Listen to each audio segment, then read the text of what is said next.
Assalamu alaikum.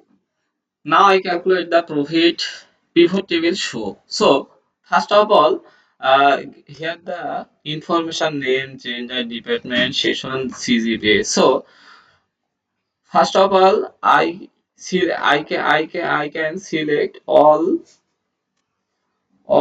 topic, then go to data, then sorry insert, then I can see the left hand profit table, so I click profit table, then from data model, then existing worksheet I click, then location, so this point location click, then OK.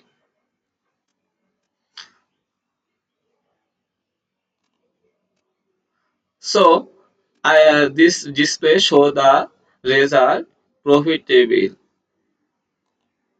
So first of all I click the range, show name, gender, department, session, CGP. Now I show the result profit table. Be- beside name, beside column, system, row. Thank you everyone. This is the profit table.